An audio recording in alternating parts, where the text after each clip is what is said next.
Testing. I think my sound looks like it's working. I got the background music on. Is anybody out there? Otherwise, I'll assume we're good to go.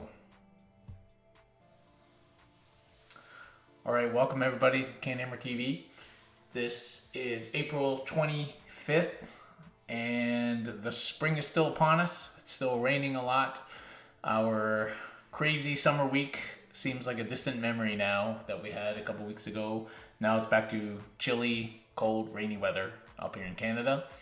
But it's actually pretty chilly in my basement too. But otherwise, not raining in here. So we're going to have a quick show tonight to go through updates for Capital City Bloodbath 2023, which is coming up this summer. There is a lot of work going on right now in the background, trying to get this thing organized. We don't have a lot of time, and we got a big event planned.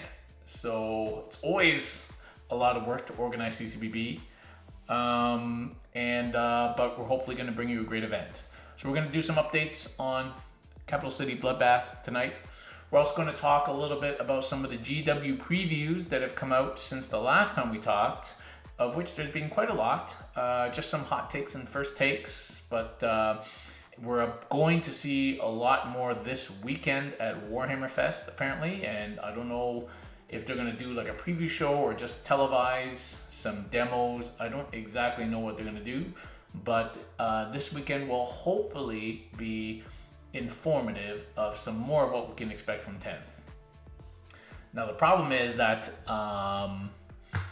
we are trying to organize a large Warhammer 40K event, singles and doubles at CCBB for 10th edition, just a couple of months after it is coming out. And right now we have very limited information about what 10th is going to look like. We don't even really know how long the games are going to be, so we don't really know how to make the schedule for it yet. So it's a little bit tricky right now to plan a large event. But hopefully after this weekend we will know a little bit more, and we have feelers out. We have feelers out to various places to try and get us some more information. Of course, I have some feelers out to see if I can get a preview copy of 10th edition. Stay tuned. Don't hold your breath. But, I got some sticks in the fire, so to speak, to try and get a preview edition copy of 10th edition. Okay, so stay tuned for that. In the meantime, it's full steam ahead for organizing Capital City Bloodbath 2023, which this year is August 18th, 19th, and 20th. That's near the end of August, and that is 1 week after WTC and before Nova. The same place it is every year, sandwiched between those two events. And it was going to be again at the EY Center in Ottawa, but this year, because of size, we are moving halls to the hall next door, which is much larger, and is going to give us more space to run bigger events and still have a ton of space for people. And so that's one of the first news. When you come in, don't go to the right anymore. You're going to have to go to the left. But we're going to have good signage and people will be able to see. And other than like an Amazon wholesale liquidation thing going on at the other end of the hall, there will be no other events on at the hall that weekend. Free parking close to the hotels blocks that we have booked, close to the airport, always very convenient for people. So same great location as always, tons of space and well lit and good food.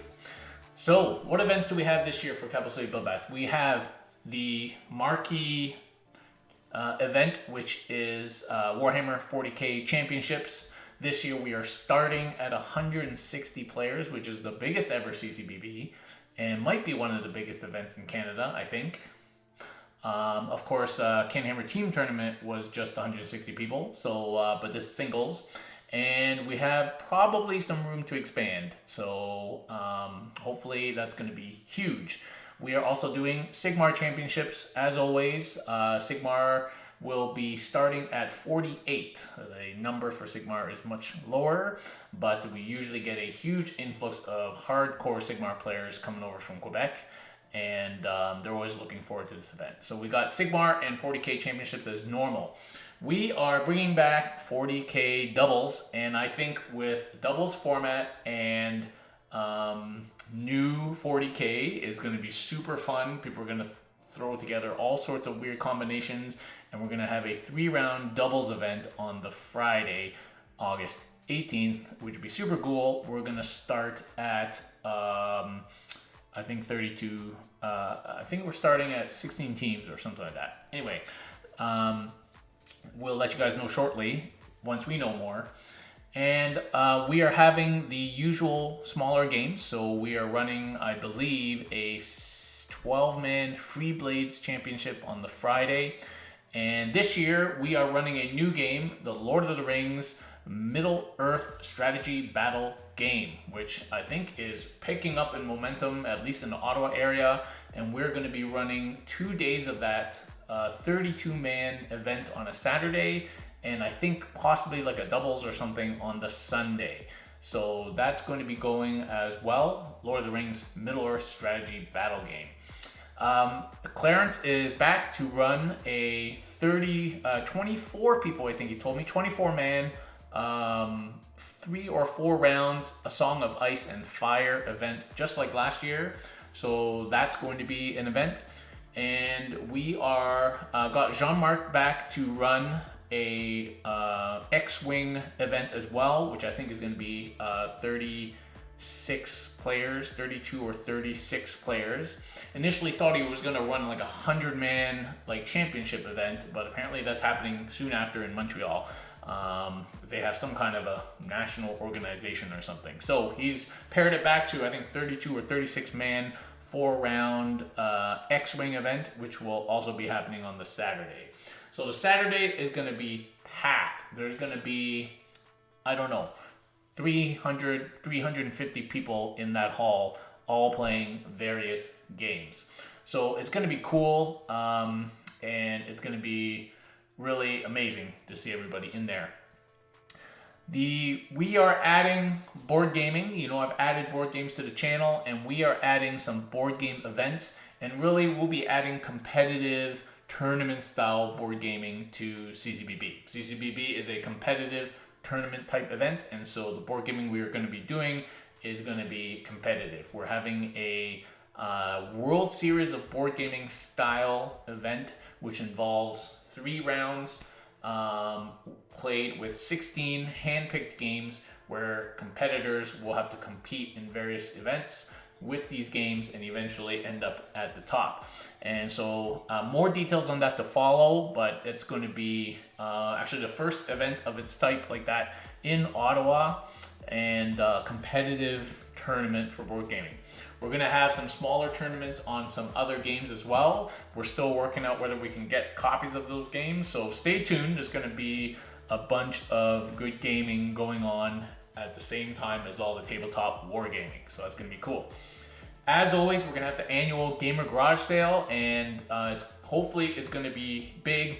It's your chance to get rid of all your unwanted gaming related stuff, and then to fill that space with more gaming stuff that you can buy at cheap prices. So Gamer Garage sale, always a big event. I'm going to be selling a whole bunch of stuff as usual, and so the Gamer Garage sale is back again this year.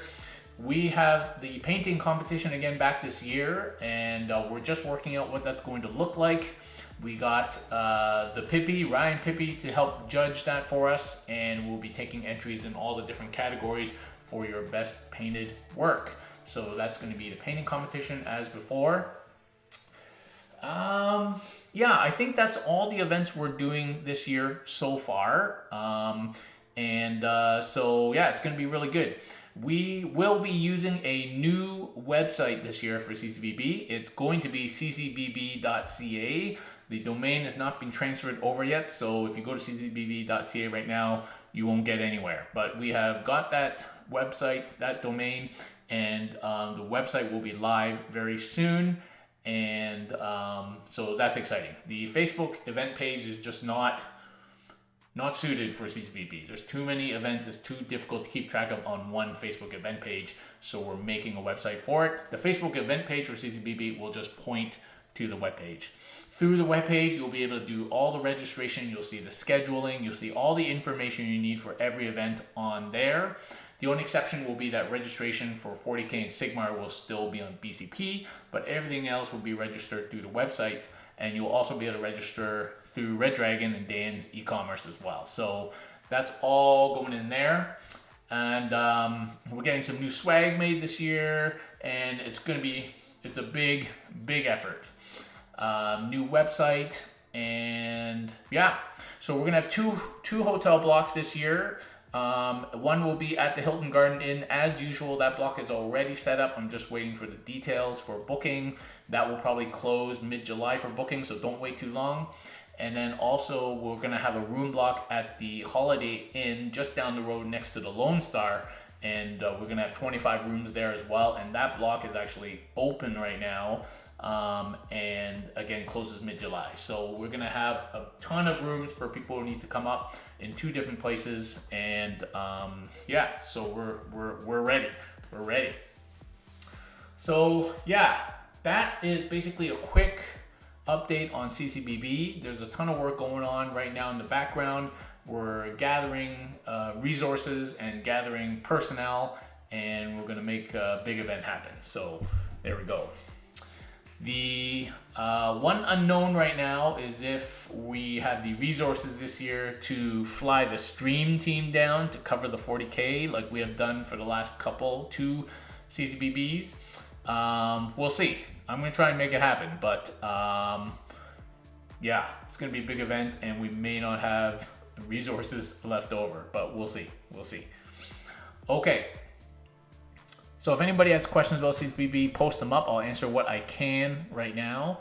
And watch out on the event page and follow us on Facebook page for all the updates, and eventually ccbb.ca for all the information. All right.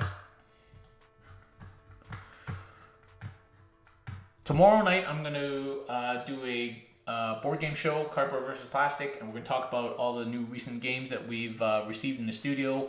There's been a whole bunch of new games. Obviously, we're also preparing for the Cardboard and Plastic Open, which is the big board gaming competitive tournament at CCBB. So gotta get those games, learn those games so we know how they play. And so that's coming tomorrow night. For tonight, we're gonna look at GW previews. Boom. All right. So we're going to talk about these previews that we have seen recently since the last time that we spoke here. So let's go. Oh, sorry. That's the main page. So let's start from earliest to latest. So the first thing that we learned about is vehicles, and what they've told us always is that they want vehicles to be tougher and not just ganked by Melta all the time, and and basically that's what they want vehicles to do. So they've already told us that they will be raising the kind of breadth of toughness amongst all the models, and vehicles will be the higher toughness, over T8. T8 was previously the highest toughness. I think the Mastodon was T9, but nothing was higher than that. Now we got toughness being like higher, 9 and up to a Stompa, which is T14, and who knows, we might see tougher than that. And obviously recalibrating the weapons for vehicles, and that will be we'll talk about that in a second. So we have the Rhino, which I guess is like the Marine equivalent for vehicles. You're either a Rhino, you're weaker than a Rhino, or you're tougher than a Rhino. And so the Rhino looks like it is going to be T9, and that is your basic toughness now for like a basic transport type vehicle that's kind of semi-armored with a 3+ save. So T9, 3+ save, 10 wounds as before. OC of 2, so your Rhino will count double for holding objectives. And what's interesting is the Hunter Killer Missile is now hitting on 2s and strength 14, so -3 AP and D6 damage. So that will be suited to injuring vehicles. And then the Stormbolter we already know. The other thing, Deadly Demise, probably being Explosion. And then firing, this new rule called Firing Deck, which is basically how many people inside can shoot. And you can pick whatever weapon they have, and then it counts as if the vehicle's shooting, which is, I guess, simplifies things in terms of like line of sight and distance and all that sort of thing. So that's interesting. So there is a smoke here as well under the keywords for the Rhino, although there is no indication on this datasheet what the smoke keyword is for. And of course, it still regains a lost wound at the end of your command phase. So that's pretty cool, and it's a dedicated transport. We were going to find out about Melta, but Melta doesn't seem like it's as big the anti-vehicle killer that we think, but that's coming up next. And yeah, so that's the Rhino. And then they look at these, the speeder here, the Storm Speeder, being T9 as well. And 11 wounds, 3-up save. So in fact, an OC3, so this is just better than a Rhino. Now, we don't know how many points it's going to be, and we don't know if there's transport capacity, because the Rhino, of course, has transport capacity. But that's a pretty, these speeders are tougher than Rhinos. And then if we take the Gladiator, it is T10 and 3-up save, 12 wounds, OC3. And then the Repulsor, everybody's favorite tank, T12,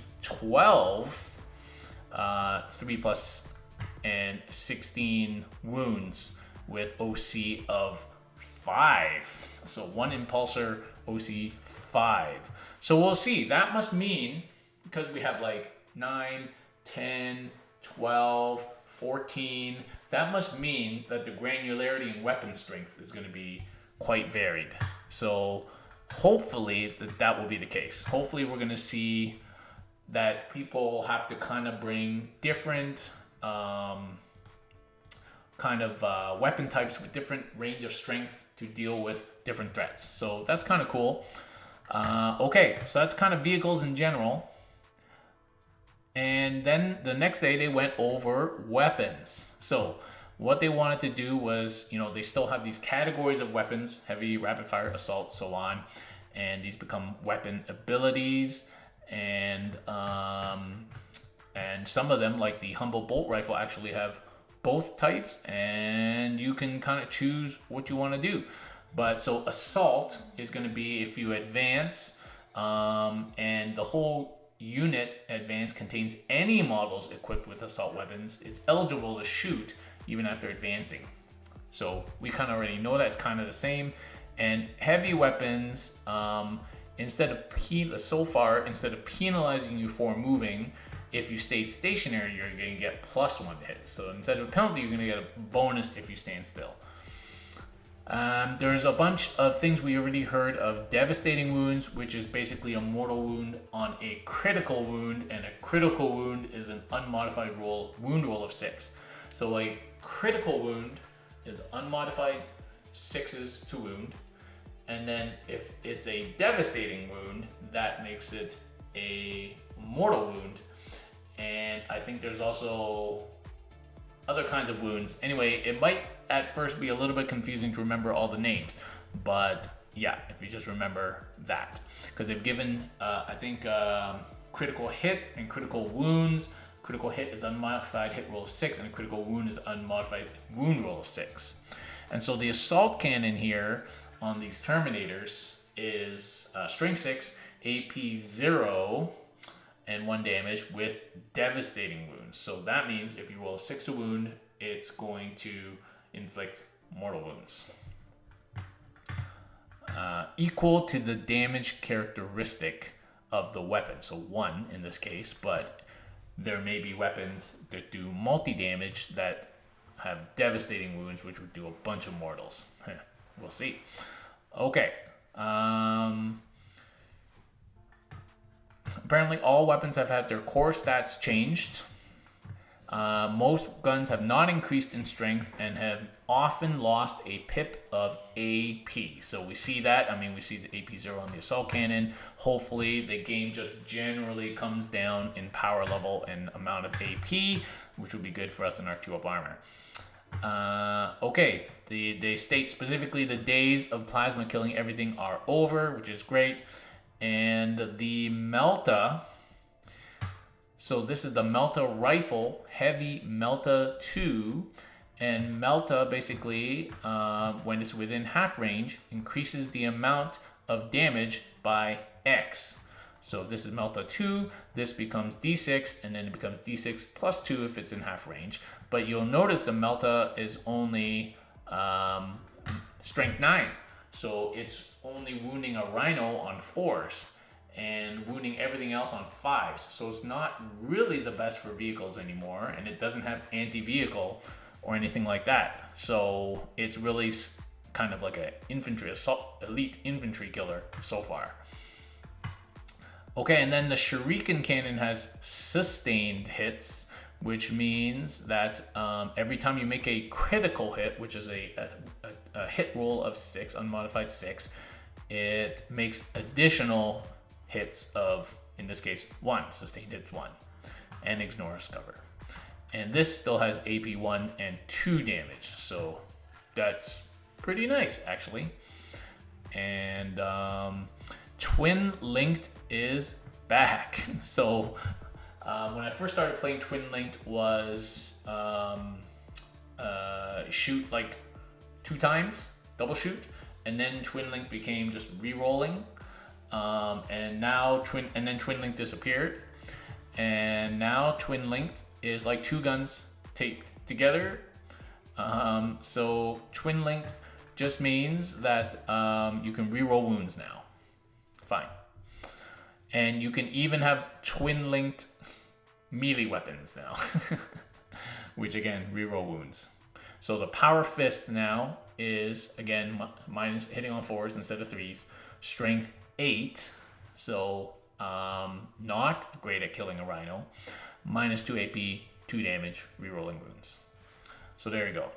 Okay, there's a lot to unpack in the weapons, and those are just a selection of marine weapons mostly, so we will see.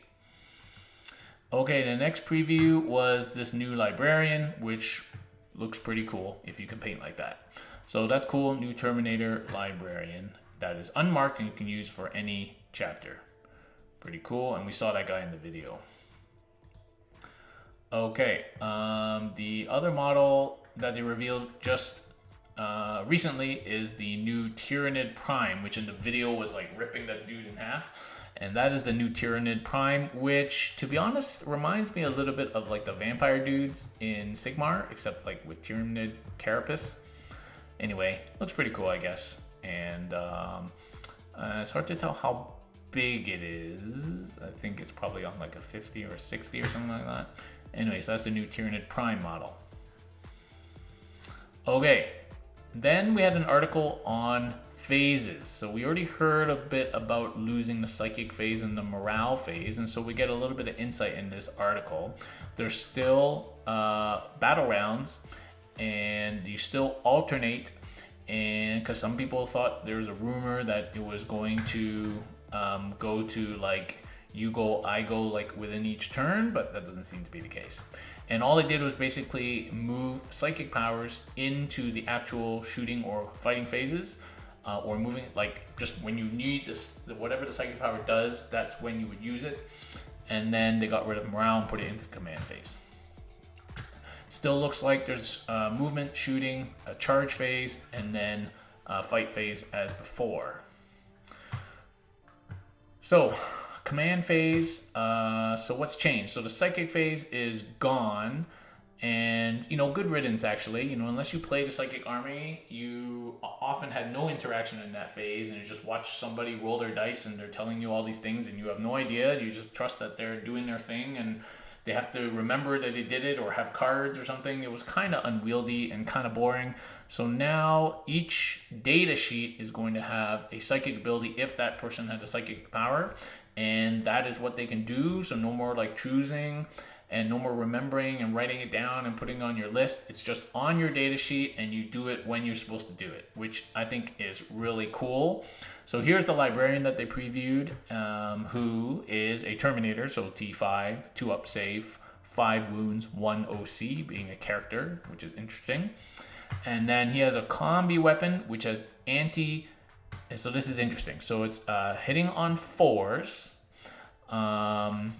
and it's a different profile from the Stormbolter. So he's a combi weapon and the Stormbolter.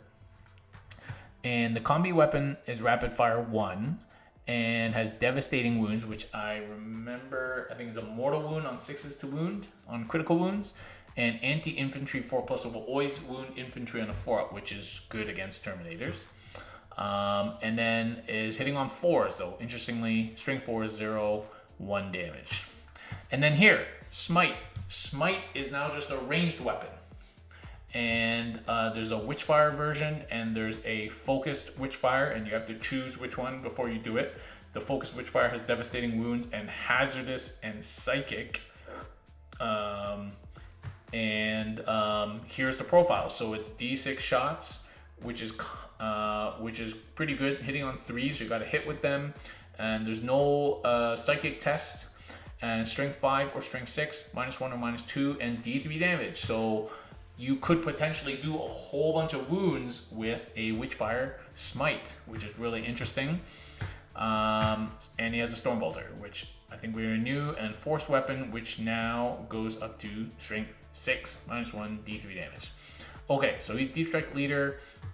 And so when he is leading a unit, that unit has 4-up Feel No Pain against psychic attacks. There you go. So I wonder if it's going to be a thing where a lot of armies have a psychic protection type character. Like, are our sisters going to be like that? The Sisters of Silence are going to be kind of going into a unit of custodians and giving some kind of mortal wound protection against psychics. And then there's a psychic Veil of Time. While this model is leading a unit, weapons equipped by the models in that unit have sustained hits, so it gives them that extra exploding hit. That's cool for up invul. Okay, so that's pretty cool. Interestingly, instead of previewing Tyrannid Psyker, they've chosen to preview the Weird Boy for some reason. I don't know if there's much to read into that or not. But the Weird Boy, it looks like a 5-up save, T5. The Weird Boy is T5, same toughness as Terminator armor, and OC1. And this Headbanger is a precision. We don't know what that means yet, I don't believe. And psychic power, and it's strength 6, -3, 1 damage. And it says here, Wa Energy. Faction is Wa. Deadly Demise D3, so it sounds like when he dies, he explodes. Something like that. Wa Energy. While this model is leading a unit, add 1 to the strength and damage of this model's Headbanger weapon, which is his psychic power, for every 5 models in that unit. So he's in a unit of 30 boys. That is +6. Strength 12, 7 damage. But if it has 10 or more models in that unit, it has hazardous, and we don't know what hazardous means yet. And the jump remains the same, lets you move a unit,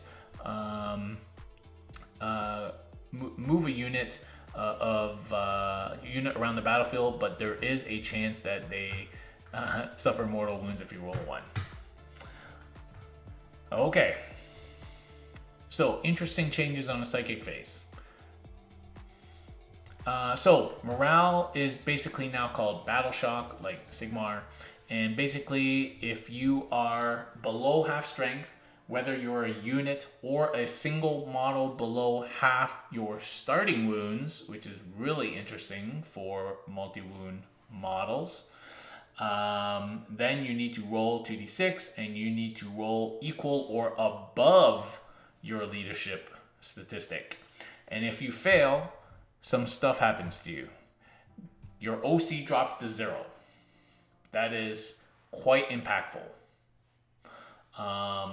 And so now if you have objective holding units that have poor leadership and you kill half of them, they just stop being good at holding, which is really impactful, much more impactful than losing 2 more models, but still being OPSEC in the old days. So I think that's a cool change. And obviously, if you fall back, you must take a desperate escape test. We don't know what that means yet. And they cannot use strats on that unit. So these are some real meaningful changes to failing Battle Shock. And it will be interesting to see things like knights, for example. If you take a knight down to half health, it doesn't sound like they really degrade that much anymore, but they lose a lot of OC. If they fail the Battle Shock, not just OC, but then they can't use strats on that model. That is an impactful part. Okay, cool. Transports. Okay, next thing they showed was transports, and it looks like transports are going to be good. So vehicles are already going to be tougher. We knew that from the previous preview, and now transports are going to be good. So it seems like you can hop out of a transport at any time, even after the transport has moved, as long as it didn't advance or fall back. You can shoot, but you can't charge if you disembarked after the vehicle moved. If you disembarked before the vehicle moved, you can do whatever you want as always. And so this is a big change, and probably there's going to be ways you can change that. They talk about the firing deck now. So as we mentioned before, when you have a firing deck, it's basically you choose X number of weapons from that unit inside, whichever weapons you want, and then it counts as if the transport is firing. So that's pretty interesting. Apparently the battle wagon is firing deck 22 if you have this mechaniac inside. Firing deck 22. That's cool. And the mechaniac gives them +1 to hit. So now you got a whole bunch of orcs shooting on 3s usually. So that's cool. Astra Militarum vehicles can disembark troops even after advancing, and same with the Impulsor. So that's called rapid deployment. So even after you advance, the units that do so count as having made a normal move, but cannot declare a charge. So that's really interesting. And the assault ramp is back. The Land Raider gets assault ramp back again. In the old days, it would have let you pile out your Terminators and still charge forward. And it looks like it is the same again, delivering Terminators fresh into a charge after disembarking. So that is pretty cool. And it looks like, other than rhinos and drop pods, I think, marine vehicles no longer specify Primaris or non-Primaris, which is cool because I really hope to just get rid of old small marines completely as of this edition. That would be nice.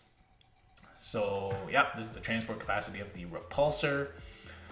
The Chimera can be a mobile command vehicle, so it can give orders.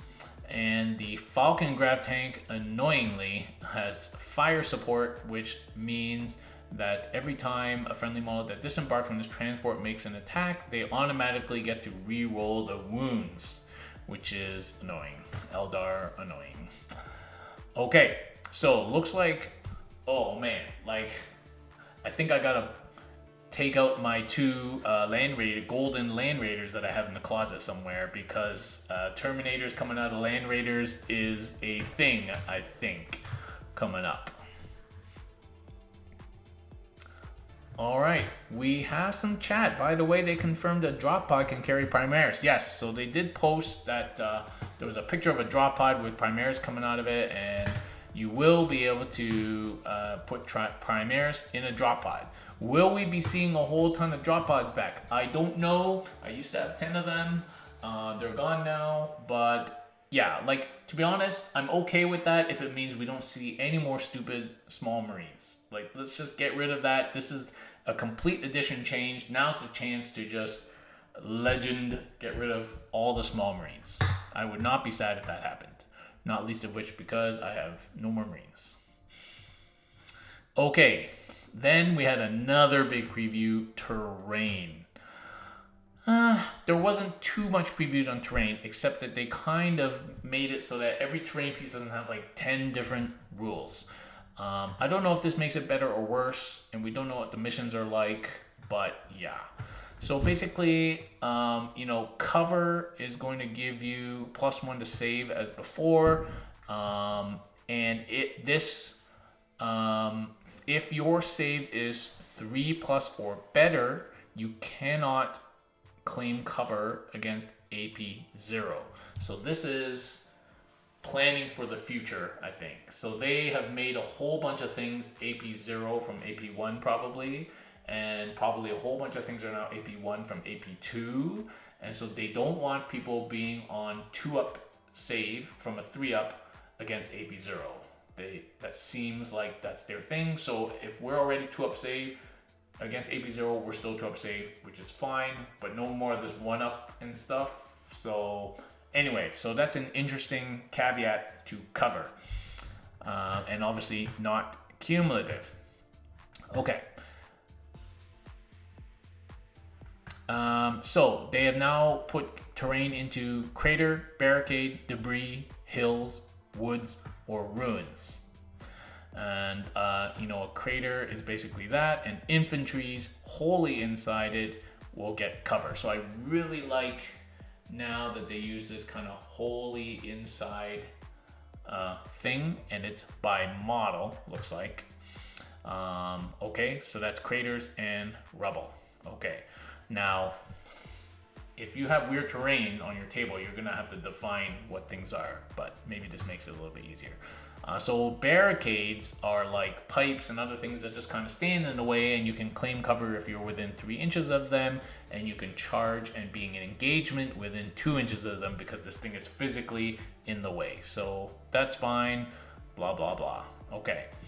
And you get cover if you are wholly within 3 inches of it and not fully visible. So any part of it's covered, you get cover.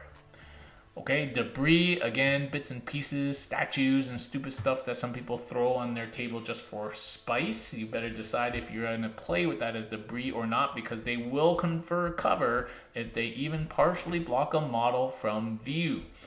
So be careful with throwing random bits onto your table. Hills, otherwise known as solid buildings. I don't know why they're all just called hills. They just call solid structures or something like that. But they... like the armored crates and stuff like that. So you can sit on top of it but you can't overhang the edge. So this is an important, you gotta fit to sit on top of a hill, no overhanging. And so if you're basically not fully visible, again, you get cover. Everything seems to give you, there's a lot of cover, a lot of cover. We'll see how impactful that is. Woods and forests, again, if you're fully inside the wood and the other units also not inside it, then you are never fully visible and you get cover. So there you go.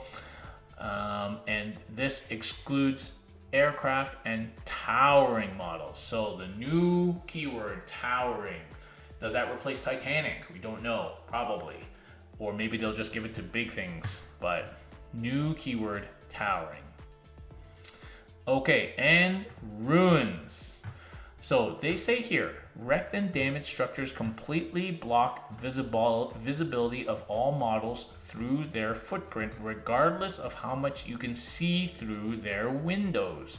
Otherwise, models outside can shoot in and models inside can shoot out. So it looks like they're incorporating the ignore all the windows and doors thing. It just blocks. And then they also say there's this plunging fire rule now, where if you're over 6 inches above the ground and you shoot at something on the ground, you get increased AP, which is interesting. And also increasing your AP no longer takes away, although that no longer means that you don't get cover if you're 3+ save or better. So you would get cover if you're 2-up save for against plunging fire, which makes it AP 1, so it kind of ends up coming on the wash. So that's interesting ruins. So it's interesting then to see how tables will evolve. While we have an insight into cover being basically on everything, It will be very interesting to see for competition how tables evolve. It's also super annoying if we spent a lot of time and energy on terrain in this edition just to have it completely change. That's super annoying for us TOs, but it is what it is. Okay. Finally, this is Dante, new Dante. Okay. And of course the lion. And there was a big spoiler today in terms of the story, Arcs of Omen, the end of Arcs of Omen, what happens with Dante, Angron, and the lion. I won't spoil it for you. It's actually literally spoiled on the Warhammer community website, or you could read the book that they're trying to sell. But yeah, pretty epic, pretty cool story. I like it. And now that kind of sets us up ready for 10th edition. So that is it. That is the previews up to date. We'll bring you another show when we have more previews. That is the CCBB preview. Board game preview will be tomorrow night. And that's it. So thank you everybody for watching. Thanks for subscribing, following, and supporting the channel. We keep your eye open on the Facebook page for CanHammer and the CCBB event page for more updates as we go. And I'll catch everybody later.